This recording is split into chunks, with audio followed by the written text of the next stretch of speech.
ভাই তুই pure veg? হ্যাঁ ভাই আমি পিওর ভেজ। মানে ননভেজ কোনোদিন খাইনি? না ডিম খাই আমি। কেকেতে দেওয়া ডিম খাই, আর ভাজা খেলে পেঁয়াজ দিই না, পেঁয়াজ ছাড়া খাই ভাই। ভেজিটেরিয়ান তুই, ডিম খাস? বাহ, ভালো ভালো। মানে আর কিছু খাস না? না ভাই মাংস আমি খাই না, কিন্তু মাংসের তরকারি ঝোল খাই, মাংসের পিস খাই না।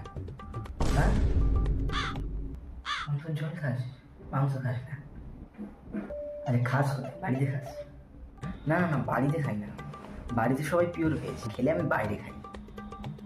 আর তখন খাই যখন বন্ধুরা একটু জোর করে, না হলে আমি একদম খাই না। আচ্ছা বন্ধুদের সঙ্গে খাস, বাইরে খা, পার্টিকুলার কোনো দিন ফিন থাকে কি খাবার? ভাই খেলে আমি শুধু বুধ, শুক্র আর রবিবার খাই, অন্যবার ভাই আমার চলে না, অন্যবারে আমি খাই। মঙ্গলবার আর শনিবার তো একদমই খাই। তুই ভেজিটেরিয়ান, ডিম খাস, ভালো খেলে কি আছিস না? মাংসের তরকারি ঝোল খাস, লেগ পিস খাস না? ঘরে খাস না বাইরে খাস? একটু শোন না। হ্যাঁ বল।